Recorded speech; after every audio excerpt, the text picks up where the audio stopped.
موديل النهارده موديل صيفي جدًا، ورغم إن غرزتها بسيطة أوي بس بجد مخلية الشنطة تحفة أوي، كمان الشنطة fluffy وحجمها كبير وواسع جدًا من جوّه، تقدروا تستعملوا أي خيوط متاحة معاكم هتنفع جدًا في الشنطة دي، الخيط اللي أنا استعملته هنا كان خيط قطن بيور سمك 2 مللي وإبرة مقاس رقم 3. يالّا بينا كده نبدأ على خطوات العمل. هنبدأ نعمل دايرة سحرية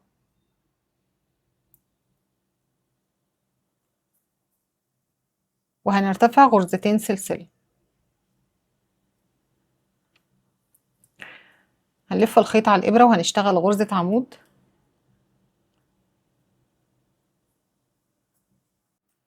هنرتفع 3 سلسلة. هنشتغل غرزة عمود بس مش هنقفلها للآخر. أنا عندي هنا 3 حلقات هلف الخيط أطلع من حلقتين 2 بس. هلف الخيط وبرضه هشتغل غرزة عمود بس مش هقفلها للآخر. بيتبقى عندي كده 3 حلقات على الإبرة هلف الخيط وأطلع من ال3 حلقات مرة واحدة. هنرتفع 3 سلاسل.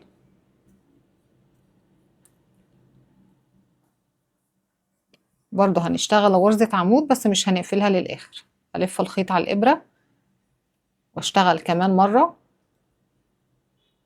معايا 3 لفات هلف الخيط أطلع من ال3 حلقات مرة واحدة. وبنكرر كده 7 مرات. هنرتفع 3 سلسلة.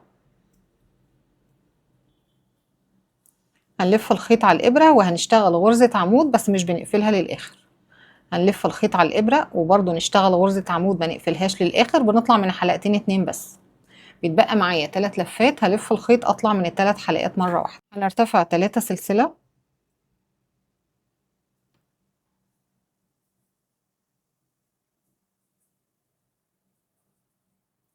يعني احنا كأننا بنجمع عمودين مع بعض.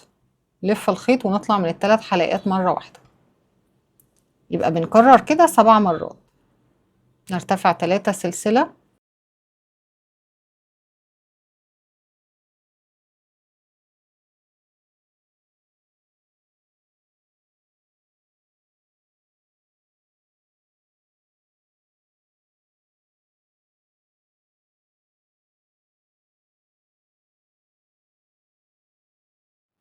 يبقى احنا كده معانا كام فراغ؟ 1 2 3 4 5 6 7. هنرتفع 3 سلسلة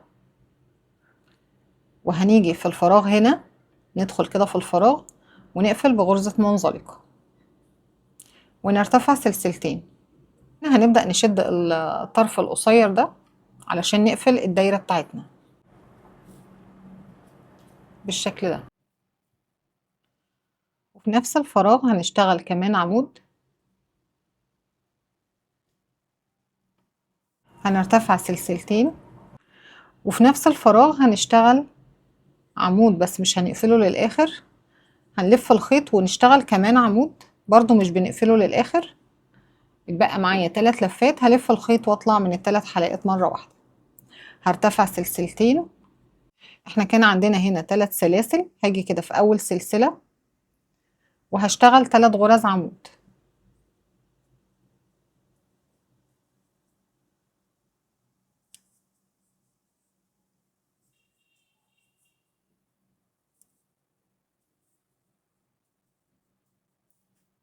هرتفع سلسلتين وهنروح للفراغ اللي بعده. هنشتغل عمود مش هنقفله للآخر. في نفس الفراغ هشتغل كمان عمود برضو مش بنقفله للآخر، يعني بنطلع من حلقتين 2 بس. هنلف الخيط ونطلع من ال3 حلقات مرة واحدة. هنرتفع سلسلتين وفي نفس الفراغ هنشتغل كمان عمودين بس بنقفلهم مع بعض، يعني بنطلع من حلقتين ويتبقى معايا حلقتين. هلف الخيط هدخل تاني في نفس المكان واطلع من حلقتين 2 بس. الف الخيط اطلع من 3 حلقات مرة واحدة. نرتفع سلسلتين.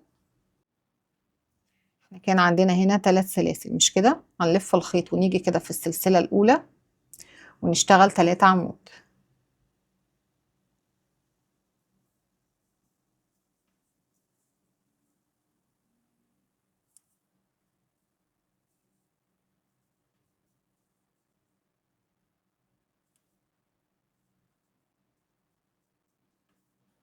هنرتفع سلسلتين هنروح للفراغ اللي بعده، هنشتغل عمودين بس مش بنقفل العمود للآخر، بطلع من حلقتين اتنين وابدأ ألف الخيط على الإبرة وانزل تاني في نفس الفراغ، اشتغل غرزة عمود برضو مش بقفلها للآخر. معايا 3 لفات هلف الخيط اطلع من ال3 حلقات مرة واحدة، ارتفع سلسلتين وبنكرر نفس الخطوة دي في نفس الفراغ. بنشتغل عمودين، بطلع من حلقتين ألف الخيط، انزل تاني في نفس الغرزة او في نفس الفراغ، اطلع من حلقتين اتنين، بيكون معايا 3 حلقات على الإبرة، هلف الخيط اطلع من كل الحلقات مرة واحدة، نرتفع سلسلتين. هروح للفراغ اللي بعده، كان معانا 3 سلاسل، هنيجي كده في السلسلة الأولى ونشتغل 3 عمود.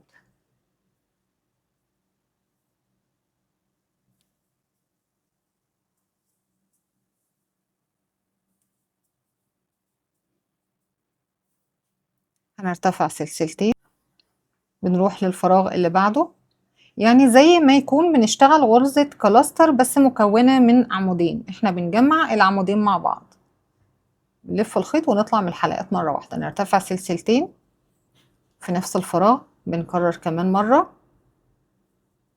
نطلع من حلقتين، بيكون معايا 3 لفات، ألف الخيط أطلع من كل الحلقات مرة واحدة، هرتفع سلسلتين. هنروح للفراغ اللي بعده، أنا كان معايا 3 سلاسل، هاجي في السلسلة الأولى وهشتغل 3 عمود في نفس المكان، 1 2 3، هرتفع سلسلتين. هنبدأ نقفل السطر بتاعنا، هنيجي في أول فراغ هنا نقفل بغرزة منزلقة، أهم حاجة ما ننساش ارتفاع السلاسل اللي في آخر السطر. هنرتفع سلسلتين، في نفس الفراغ هنشتغل عمود، نرتفع سلسلتين، وفي نفس الفراغ هنلف الخيط على الإبرة وبرضو نشتغل غرزة كلاستر مكونة من عمودين، يعني مش بقفل العمود للآخر، ألف الخيط وفي نفس المكان بشتغل كمان عمود مش بنقفله للآخر، بيكون معايا 3 لفات على الإبرة، ألف الخيط واطلع من كل الحلقات مرة واحدة، هرتفع سلسلتين. هنروح للفراغ اللي بعده، هنشتغل عمودين، دي أول عمود، وفي نفس الفراغ كمان عمود، كان معانا هنا 3 عمود، هنشتغل فوق كل غرزة عمود غرزة عمود واحدة.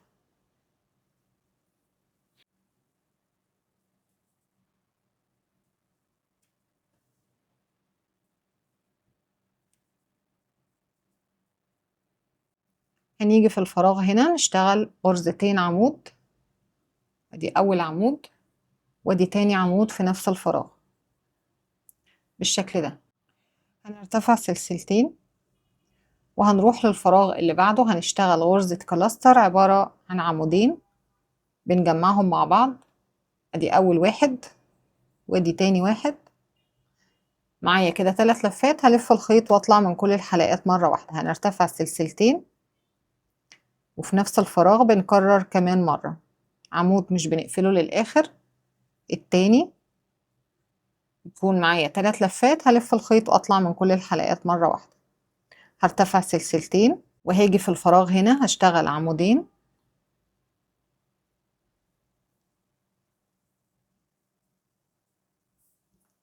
عندي هنا كان 3 عمود، هشتغل فوق كل عمود غرزة عمود،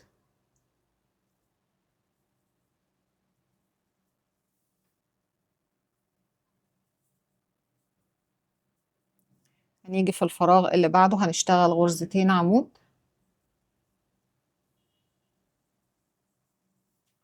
هنرتفع سلسلتين، هنبدأ نكرر بالظبط نفس اللي احنا اشتغلناه مع بعض هنا، هنيجي في الفراغ ما بين العمودين او غرزة الكلاستر دي هنشتغل غرزة كلاستر بتكون عبارة عن عمودين متجمعين مع بعض، سلسلتين في نفس الفراغ بنشتغل كمان غرزة كلاستر عبارة عن عمودين بنجمعهم مع بعض.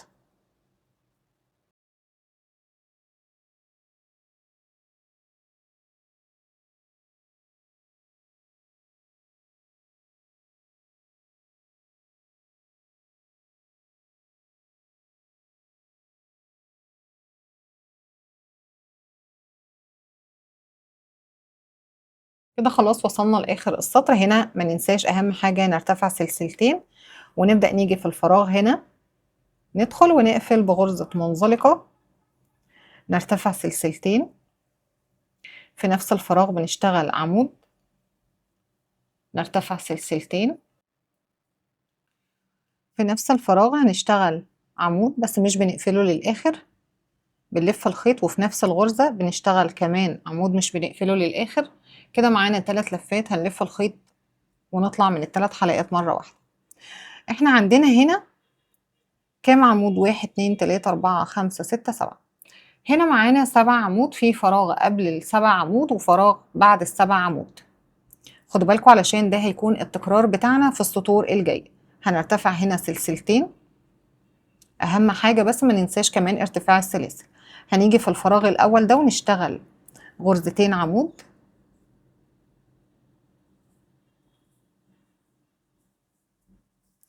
وفوق كل عمود من ال7 عمود دول بنشتغل غرزة عمود واحدة.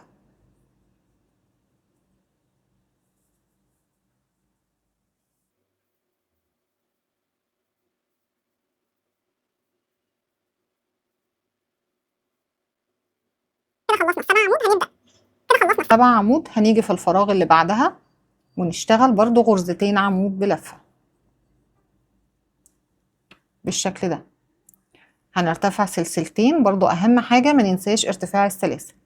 هنروح للغرزة اللي في الزاوية دي، هنشتغل فوقها غرزة كلاستر عبارة عن عمودين بنجمعهم مع بعض.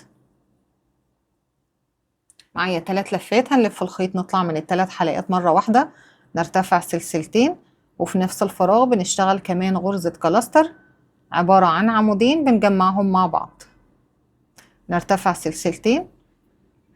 هنبدأ نكرر، نيجي في الفراغ اللي قبل ال7 عمود نشتغل عمودين، وفوق ال7 عمود بنشتغل فوق كل واحد غرزة عمود،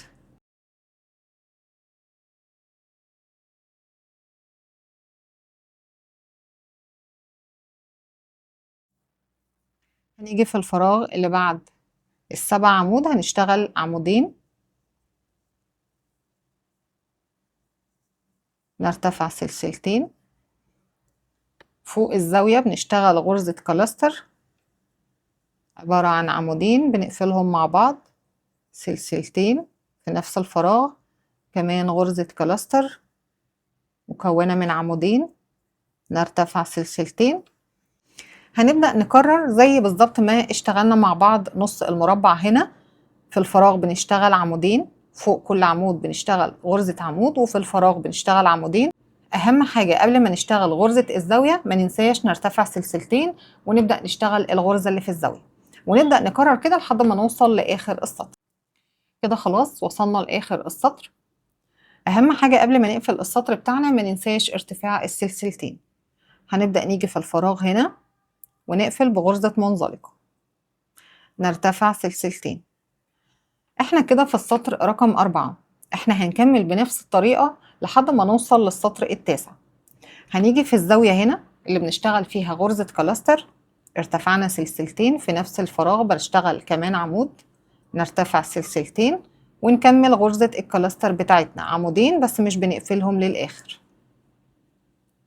معانا 3 لفات، هنلف الخيط نطلع من ال3 حلقات، نرتفع سلسلتين. هنا كان معانا كام عمود في السطر ده؟ 7 عمود، مش كده؟ شايفين العواميد بتاعتنا زادت معانا، بقى معانا 1 2 3 4 5 6 7 8 9 10 11. في كل سطر هيزيد معانا 4 عمود. هنيجي في الفراغ هنا نشتغل 2 عمود، وفوق ال11 عمود هنشتغل فوق كل عمود غرزة عمود،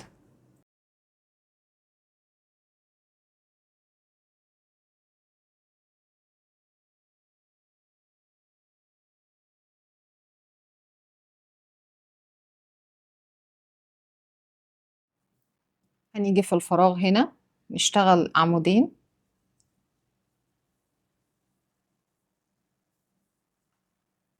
جينا عند الزاوية أهم حاجة ما ننساش بعد ما نخلص فوق كل عمود عمود نرتفع سلسلتين قبل ما نشتغل غرزة الزاوية. دي عبارة عن غرزة كلاستر من عمودين بنجمعهم مع بعض، نرتفع سلسلتين في نفس الفراغ، بنشتغل كمان غرزة كلاستر عبارة عن عمودين بنجمعهم مع بعض. قبل ما نشتغل في الفراغ لازم نرتفع سلسلتين، ونبدأ نشتغل في الفراغ عمودين، فوق كل عمود غرزة عمود، في الفراغ عمودين. وقبل ما نشتغل غرزة الزاوية ما ننساش ارتفاع السلسلتين. بنبدأ نكرر لحد ما نوصل لآخر السطر، ونرتفع بنفس الطريقة دي كده لحد ما نوصل للسطر التاسع. احنا كده في السطر رقم 5، هرتفع كده كمان 4 سطور بنفس الطريقة. كده خلاص وصلنا للسطر التاسع. معايا هنا كده كام غرزة عمود؟ معايا 23 غرزة عمود بلفة.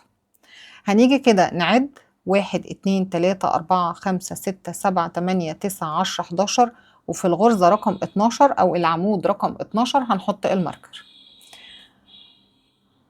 برضو الناحية التانية هنا أو الجنب ده هنحط الماركر في الغرزة رقم 12 أو العمود رقم 12. هنعمل كده في الأربع جوانب. هنبدأ نشتغل عادي خالص لحد ما نوصل للماركر هنا.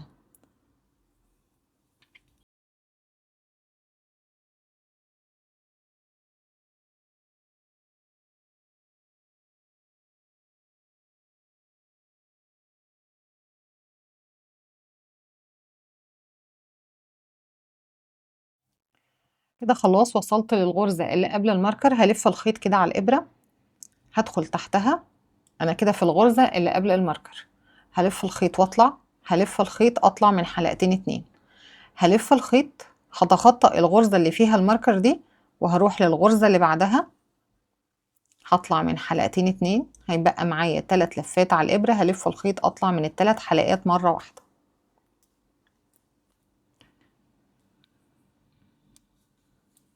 ونكمل باقي السطر بتاعنا لحد ما نوصل للماركر اللي هنا في الجنب ده.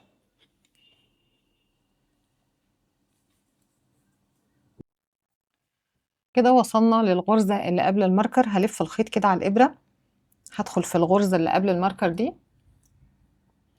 هلف الخيط أطلع من حلقتين 2 بس. هلف الخيط وأتخطى الغرزة اللي فيها الماركر دي، واروح للغرزة اللي بعدها. ألف الخيط على الإبرة واطلع من كل الحلقات مرة واحدة.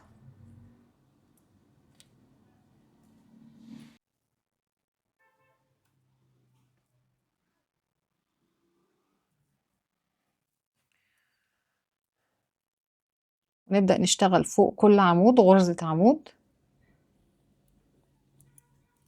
وهنكمل بنفس الطريقة بالظبط في الجنب ده والجنب ده. هخلص كده لحد ما اوصل لاخر السطر، وبعدين نرجع علشان نكمل مع. اهم حاجة قبل ما نقفل السطر بتاعنا ما ننساش ارتفاع السلسلتين. هنبدأ نيجي في الفراغ هنا ونقفل بغرزة منزلقة، نرتفع سلسلتين في نفس الفراغ عمود، سلسلتين، وغرزة كلاستر عبارة عن عمودين بنجمعهم مع بعض في نفس المكان، نرتفع سلسلتين، ونبدأ نيجي في الفراغ هنا نشتغل عمودين، وفوق كل عمود بنشتغل غرزة عمود لحد ما نوصل للغرزة اللي قبل الماركر هنا.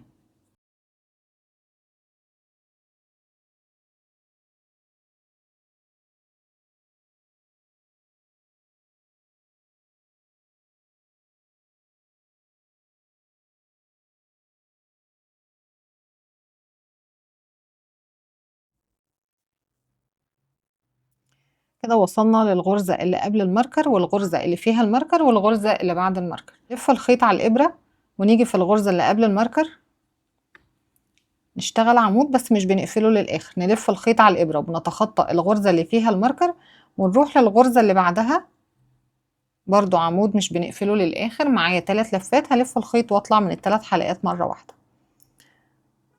وبرضو الغرزة دي بنعلمها بالماركر، ونبدأ نكمل.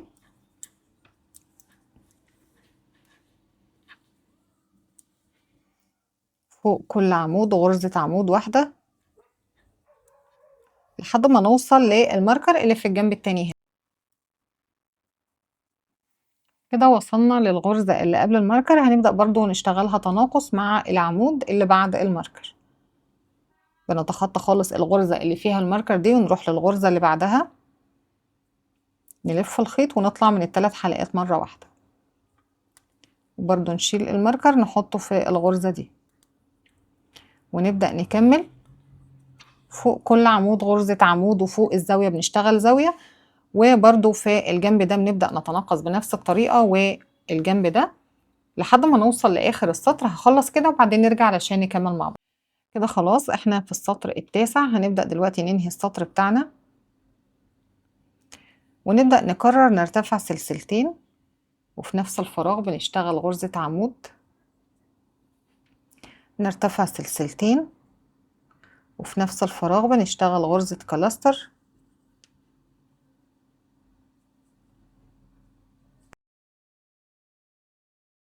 هنرتفع سلسلتين، وفي الفراغ نبدأ نشتغل عمود التاني في نفس الفراغ. فوق كل عمود هنشتغل غرزة عمود لحد ما نوصل للغرزة اللي قبل الماركر. وصلنا للغرزة اللي قبل الماركر، هنبدأ ناخدها تناقص مع الغرزة اللي بعد الماركر.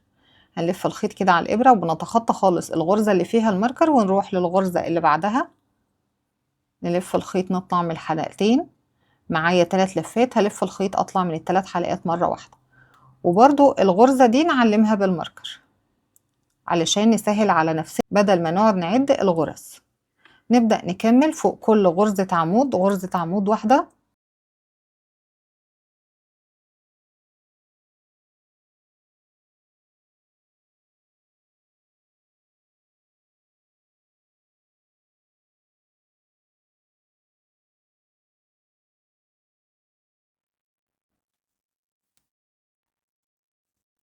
هنيجي في الفراغ هنا نشتغل عمودين،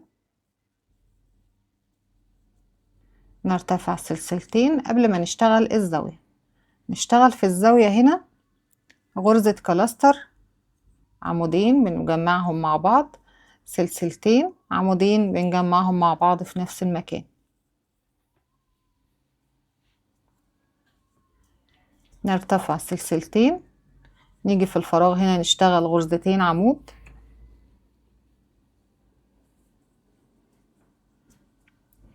ونبدأ نشتغل فوق كل غرزة عمود غرزة عمود واحدة.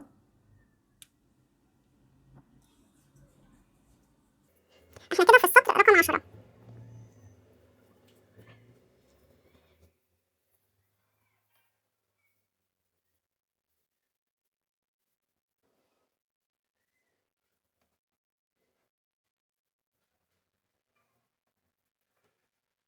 وصلنا للغرزة اللي قبل الماركر. هنلف الخيط على الإبرة ونشتغل غرزة عمود مش بنقفلها للآخر، نلف الخيط على الإبرة ونتخطى الغرزة اللي فيها الماركر، ونروح للغرزة اللي بعدها عمود برضو مش بنقفله للآخر، وبعدين نلف الخيط ونطلع من ال3 حلقات مرة واحدة. وبرضو هنا نحط الماركر في الغرزة دي، ونبدأ نكمل فوق كل غرزة غرزة عمود، ونبدأ نكرر نفس بالظبط اللي احنا اشتغلناه في السطر اللي قبله، ونرتفع كده. خلاص بعد ما ارتفعت سطور تناقص، عدد سطور التناقص اللي احنا اشتغلناها كام سطر؟ ده كده بداية أول سطر اشتغلناه مع بعض تناقص، 1 2 3 4 5 6 7 8. معايا كام غرزة عمود بعد الماركر هنا من غير العمودين اللي احنا بنشتغلهم في الفراغ هنا؟ 17 غرزة عمود. تمام. هنبدأ دلوقتي سطر جديد. اهم حاجة قبل ما اقفل السطر بتاعي منساش ان انا ارتفع سلسلتين، ونيجي كده في فراغ السلاسل نقفل بغرزة منزلقة، نرتفع سلسلتين، نشتغل عمود، نرتفع سلسلتين،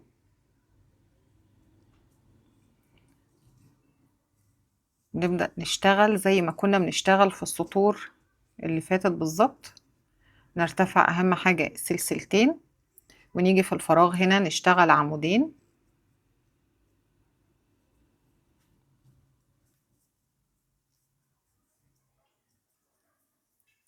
ابدأ اشتغل فوق كل عمود غرزة عمود واحدة لحد ما اوصل للعمودين اللي قبل الماركر هنا. كده وصلنا للثلاث غرز اللي قبل الماركر. معايا كام عمود؟ 1 2 3. هلف الخيط على الإبرة وهاخد العمودين دول تناقص مع بعض. هلف الخيط اطلع من حلقتين 2، هلف الخيط اروح للعمود اللي بعده، الف الخيط واطلع، الف الخيط اطلع من حلقتين اتنين، معايا 3 لفات على الابرة، هلف الخيط واطلع من ال3 حلقات مرة واحدة. هنبدأ نشتغل التناقص اللي قبل الماركر واللي بعد الماركر زي ما كنا بنشتغله في السطور اللي قبل كده. هاخد العمود ده مش بنكمله للآخر، هلف الخيط على الإبرة، نتخطى الغرزة اللي فيها الماركر دي ونروح للي بعدها، نطلع من حلقتين، يبقى معايا 3 لفات على الإبرة، هطلع من كل الحلقات مرة واحدة. ونفس التناقص اللي اشتغلناه قبل الماركر هنا هنكرره بعد الماركر هنا. عندي عمودين هنا هاخدهم تناقص، بطلع من حلقتين، ألف الخيط أروح للعمود اللي بعده، ألف الخيط أطلع من كل الحلقات مرة واحدة. هنبدأ نكمل زي ما بنشتغل بالظبط لحد ما نوصل لل3 غرز اللي قبل الماركر هنا. كده خلاص وصلنا لل3 غرز اللي قبل الماركر. هنبدأ نشتغل العمودين دول تناقص مع بعض،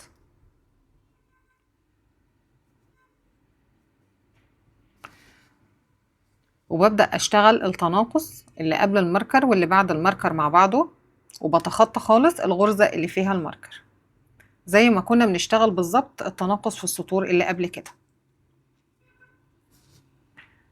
ونعلم الغرزة دي برضو تاني.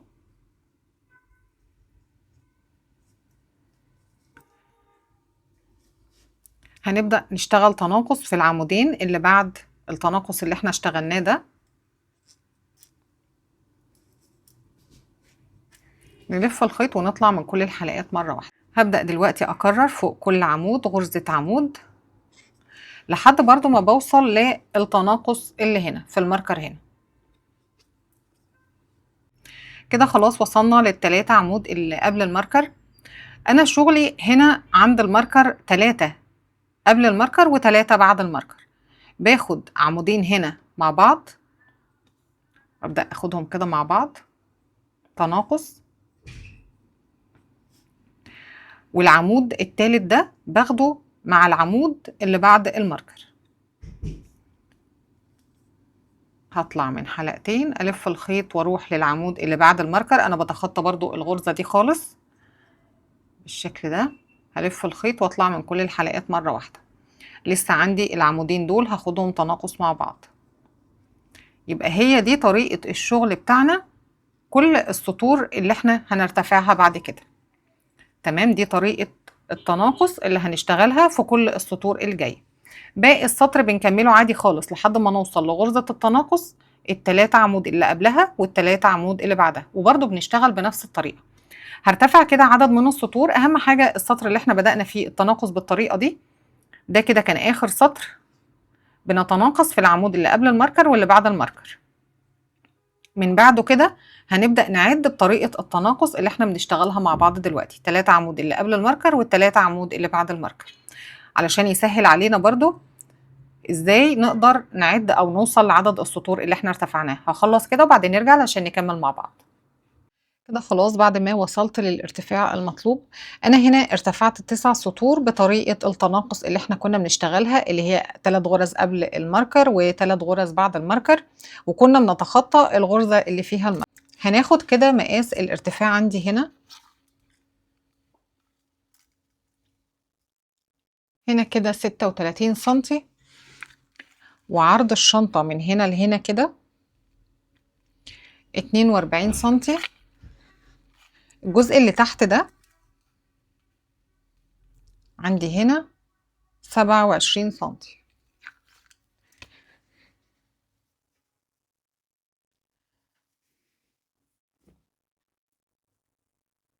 قبل ما نقفل السطر بتاعنا اهم حاجة ما ننساش ارتفاع السلسلتين، ونقفل في الفراغ بمنزلقة، نرتفع سلسلة. دلوقتي هنبدأ نشتغل سطر كامل داير ما يدور الشنطة كده غرز حشو. هنا كنا بنرتفع سلسلتين، فهنيجي في الفراغ ده نشتغل غرزتين حشو. ادي اول غرزة ودي تاني غرزة. ممكن نعلم اول غرزة حشو علشان ما نتلخبطش فين بداية السطر بتاعنا. هنيجي فوق تجميعة العمودين دول مع بعض اهي، هدخل كده تحتها واشتغل حشو. هاجي في فراغ السلسلتين هشتغل غرزتين حشو. هنشتغل فوق كل عمود غرزة حشو.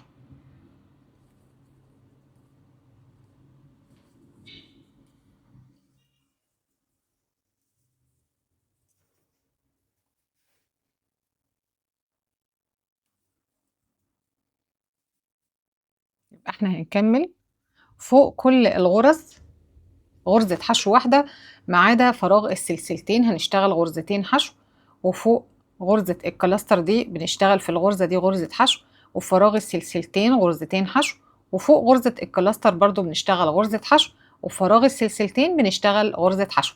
باقي الغرز بنشتغل فوق كل عمود غرزة حشو واحدة. هخلص كده لحد ما اوصل لاخر السطر.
وده كده شكل شنطتنا بعد ما خلصت. اتمنى كده يا رب فيديو النهارده يكون عجبكم واستفدتوا منه. ما تنسوش كده لايك وشير مع الاصحاب. اشوفكم كده على خير في فيديو جديد ان شاء الله. باي باي.